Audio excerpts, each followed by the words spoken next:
Hello guys. Okay, so this is me. I'm going to try to film a video while eating and just talking to you guys because, oh my god, the last video stressed me out and I felt like I challenge myself again. I tried to film this in the beginning, that's why I'm kind of like quiet, because I had like a piece of almond butter on toast. I was eating that a little bit and tried to film a video and I couldn't do it. So I did eat that already. I wanted to film a video and just talk to you guys honestly and show you guys a little bit more of me. Like, I look so fat and so gross in this video. I just want to like hide away so badly. But I wanted to actually talk to you guys about some things that were on my mind and some videos I promised you guys. Topic I promised you guys. And yeah, we're gonna get that out there. Right now there are people literally like singing and screaming outside right across the street from me at a bus stop. Oh god. What is the world gonna do? Okay. I went to the Green Owl Cafe. We're gonna skip a little bit around. My PTSD was really triggered a little bit ago. That's why it might seem off in this video. My PTSD was really triggered because I had been reminded by a counselor I was talking to on the phone about something really sad, and it just made my PTSD be a little bit off. So it's not a big deal, nothing bad like going on today, but I just might be a little bit different like through talking and through dealing with you guys. So I went to the Green Owl Cafe because I had to be out here for picking up a prescription and for animal food for stocking up. I got these. So these Krabby Patty things, vegan Krabby Patties. And then got this, which is vegan, avocado toast, which smells so good. I love avocado toast. That is my favorite food. Like, not favorite singular food, like food on its own, but favorite like dish, I guess. So it's not a fancy dish, but I'm not sure to eat the Krabby Cakes. I am terrified. I hate eating in front of people, but I'm gonna try to while talking to you guys. So what I was saying before in the video where I tried to talk to you guys while eating avocado toast and it did not work was this Krabby Patties. I know they're just Krabby Patties, but I call them Krabby Patties because of the SpongeBob and being the generation that I am. Almost 30, that like my little siblings watch that stuff, so it's scary to look at this. Oh, it broke right apart. It broke right out.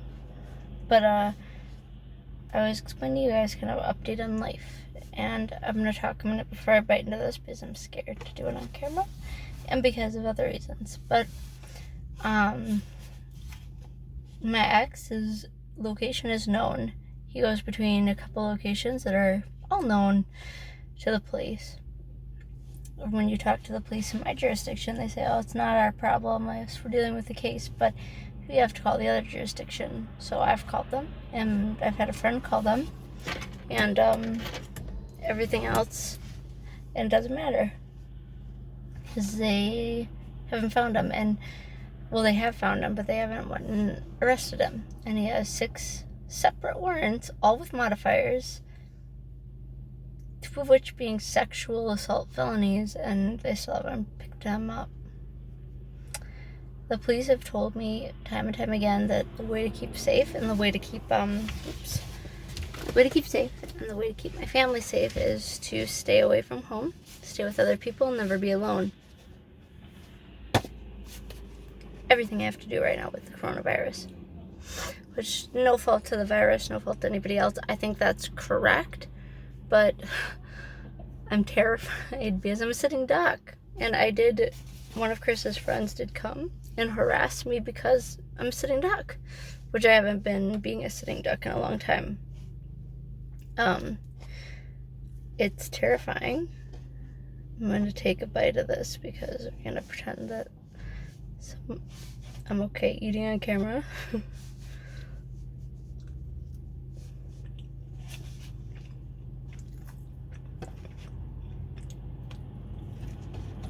It's very good.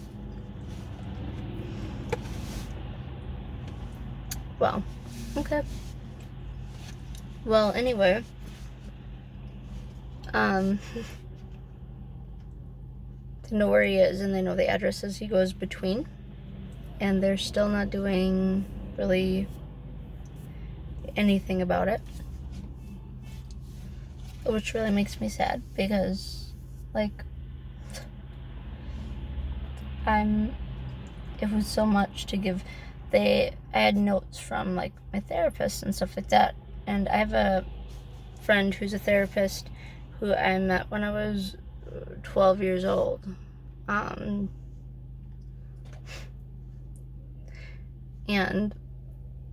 I gave them notes till back when I was 12. I'm almost 30. And I let them read them all, go through them all to show that I was being honest about everything going on.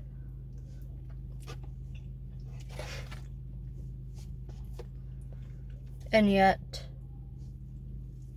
it's still an issue. I still haven't picked them up, even though there are 6 warrants with modifiers. I've had friends call and give his address, and I'm terrified because I'm a sitting duck. They literally say, don't stay home, don't switch your routine, drive other places, go other areas. I can't. And it's scary.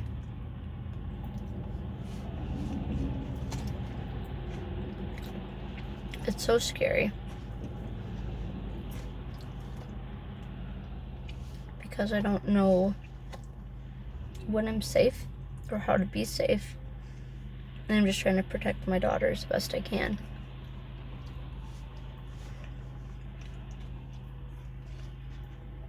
That being said, it's so frustrating.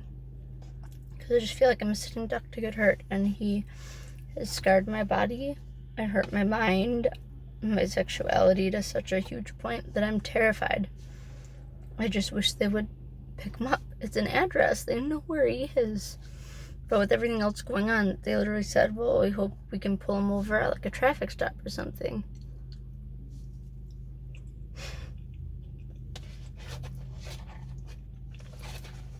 Really? I just want my girls to be safe. I hate this so much. I just hate it. I wish there was something I could do. And you're always at risk of painting things differently. And I try to be so transparent, but they know all the most personal details of my life. And they had more than enough proof and have more than enough proof to get the warrants and to get the restraining order, the 10-year. And no, he still has every intent to hurt me. And they still aren't doing anything. And it's sad. I love the police and I love what they're doing. Like, I know they're helping and I'm so thankful for them. I'm scared right now because I'm stuck.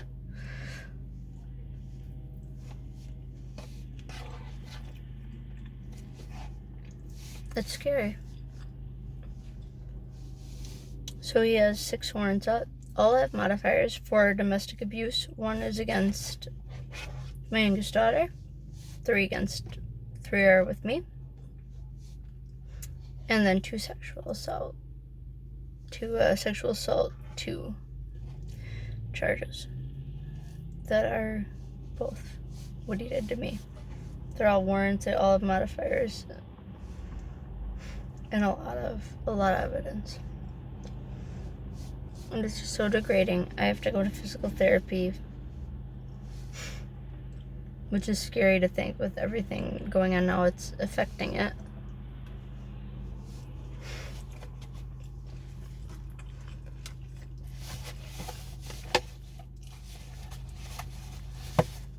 Sorry. I'm just scared because everything's affecting it.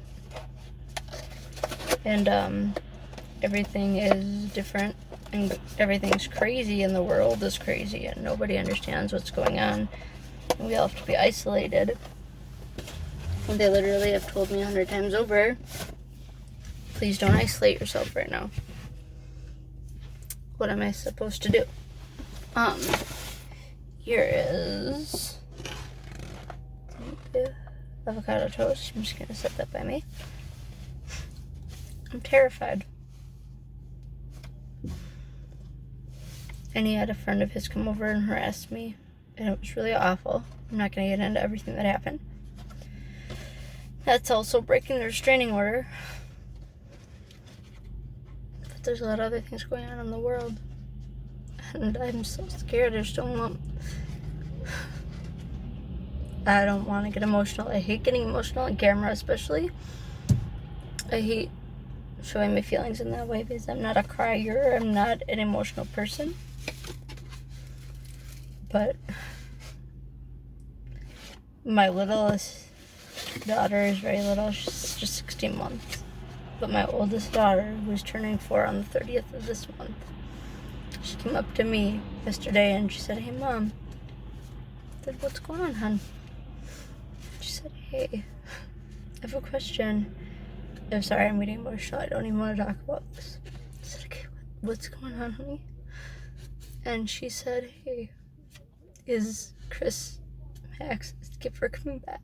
I said, "No, if he ever comes to the door, if he ever comes around, please don't let him in." I understand, like, just, no, he shouldn't, he's not allowed back, just don't let him in if he comes around. She said, "Mom,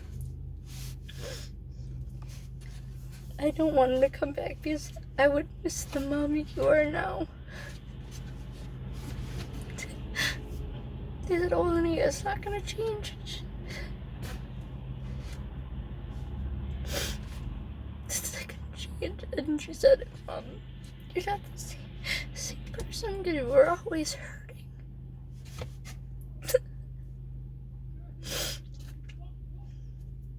And I told her, comforted her, and told her I wasn't gonna be that way. I would never be that way again. I'm so sorry. I just was trying to make sure she wasn't hurt.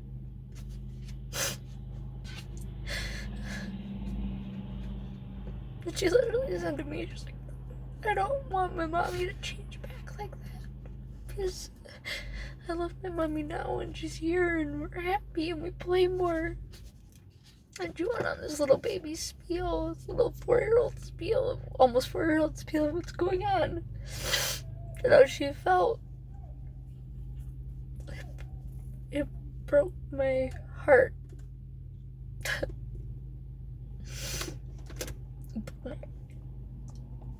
I just want them to be safe. And it's so sad because I thought by staying with him that I was protecting them because he wasn't gonna hurt them. Because he would get aggressive and angry, and I thought, well, if I wasn't there, he could really hurt them. So if he was getting aggressive and he was getting angry and he was getting upset, then if he hurt me, he wouldn't hurt them. But they saw, and no matter how much I pretended it was okay, no matter how much I said stuff, they saw what I felt. And they saw he was hurting me. And they don't want that back, and it was so sad to see, and I just don't want them to hurt ever. I just want them to be safe, and I feel like I'm stuck because I'm just sitting there. And yes, I don't want anyone else to get sick. I love my grandparents and my family, and I don't want anyone else to get hurt or sick. I'm not going to go out, I'm not going to spread anything, I'm not going to do anything. But I just really want, I want to feel like their lives matter so much. I don't care about me. I've messed up. I'm not a perfect person. This is the most real video I'm ever gonna post if I actually post this. Because I don't cry like this, but I'm not.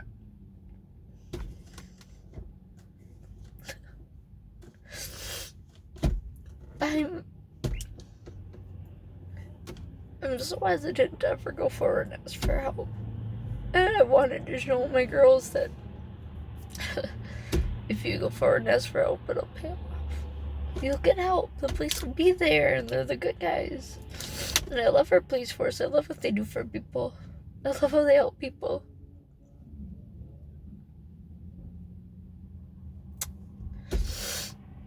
And I feel really alone. I'm really scared. He almost killed me, and he raped me. I know if they don't get him, what he's gonna do is gonna be so much worse. It's gonna be so much worse. And I can't do anything about it. I just want to be there for my girls. I just want to live for them. Who cares if I get justice for me anymore? Who cares if I am heard? Who cares if anyone cares about my PTSD or that he raped me and there's proof of it? Who cares? I care about my 2 daughters. And I want them to be okay. And I just want somebody to hear me. I get a lot's going on in the world, and a lot of things are way worse than what I'm going through, and I don't at all belittle that or take away from that. I just want to be safe. I just want my daughters safe. I don't care what happens to me. I want to be here for them, to be alive for them. But I want them to be okay most of all.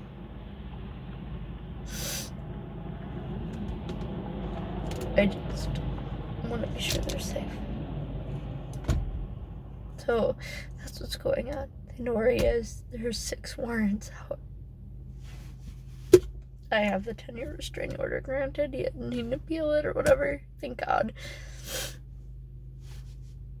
But that's where we're sitting. And I'm sad. I'm trying to face my fears and be transparent on here because a lot of times I watch these YouTube videos and I watch people talking. Then you can tell it's fake. Or that people aren't being themselves or not saying exactly what it is. And I never want anyone to feel what I'm feeling right now. Never. I don't want anyone to feel this way. I can't even look in the mirror at my own body and not see reminders of him from the scars he put on me.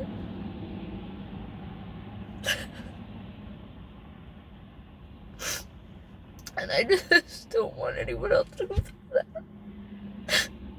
So if I can cry and be vulnerable on here or whatever, just talk to you guys, honestly, and say what it is and say how I feel. Maybe you guys will get out. Maybe you guys, if you're in a bad situation, you'll know someone else understands it.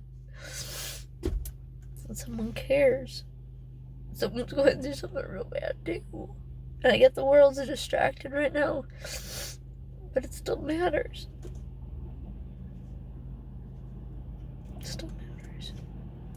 So please know you're not alone. I'm hurting. And I'm putting on a brave face. And I'm eating right, working all right, taking care of my kids, and providing for my family and my animals and my kids. And I know I already said kids. I'm doing what's right, the best I can. But it's hard, and this is the truth. This is the very humbling, sobering truth.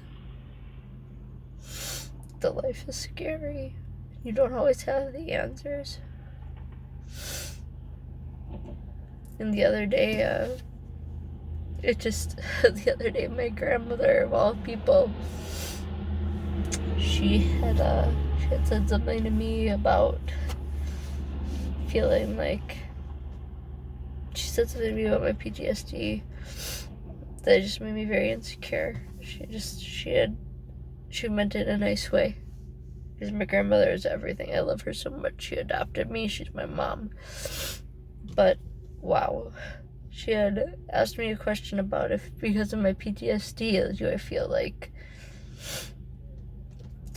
she basically asked me if I felt like I was less of a person because of it. And I just wasn't ready to be asked that. Because it's true, I feel like I am. And it made me sad. And she wasn't mean about it. She didn't mean it in a mean way, but it hurt my heart.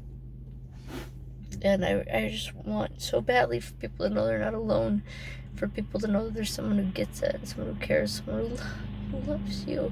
And people can be, I hate, people are like, oh, well, the viewers across are strangers. I love people. I love helping people, and I love understanding people, and I love helping fix problems. So even if you're a stranger, I still love people and I still love helping people and I want to help you. It's not fake, it's not bullshit, it's not monetized, it's nothing. It's that I care. And even if one day, far down the line, something is monetized or whatever, that doesn't take away from it. And I'm never going to use this as a cover for just my own gain because I want to help people. I don't want anyone to get with my ex. I don't want anyone to go date Chris and to have him have that first time that he hits you and be like, oh, well, I'm never going to do it again. I don't want you to sit there and be alone, and God forbid, let's say you look up on Google or on YouTube, you look up like, oh, well, are these red flags? I want you to know there's someone else out there who gets it, who's there, who cares. And I feel so bad. There's actually a young gentleman I really care about a lot. He has really rocky parents that went through something real bad together. But it looked like they should have gotten, I should say, divorced. Because of how bad what the father did was. He kind of relapsed into his old physically abusive ways. And it sucks because I absolutely love with all my heart that person. But because of how many threatening and awful messages I get from people from my ex, I try not to check social media often or very often on certain platforms. And what is sad is that he had reached out to me and sent me a text message, and then he felt like I just wasn't responding quickly. And it's sad because that's not what I feel. It's just that I don't want to be surrounded by these memories of something bad that I have been doing everything to change. I've wanted so badly, and I still want to be an example to my girls that if they ever get hurt, you can come forward, and if you tell the truth, it'll pay off. And you'll be understood and accepted, and you can come forward and tell the truth, even if it's hard, even if it's scary, and you can make a difference. But right now, it doesn't. And it scares me because I don't want my girls to live in a world like that. I want things to get better, and I'll do whatever I can to help that. So if I post this again, this is a pretty raw video. But I just want you guys to know I'm being honest and transparent with you guys. And it's hard. Things aren't great. They're not perfect, but what is perfect is my girls. They're the best kids ever, and they make me so happy. And I've got some really good friends. My friend Joe, I've got just a lot of good people I care about. I love you guys. Hang in there. Sorry for being a mess. I will talk to you soon. Sorry this mukbang was not a full, like, look at what I'm eating mukbang, but I was trying to just face fear of mine while talking honestly. I really love you guys. Please hang in there, and please stand up for yourselves and what the people you care about.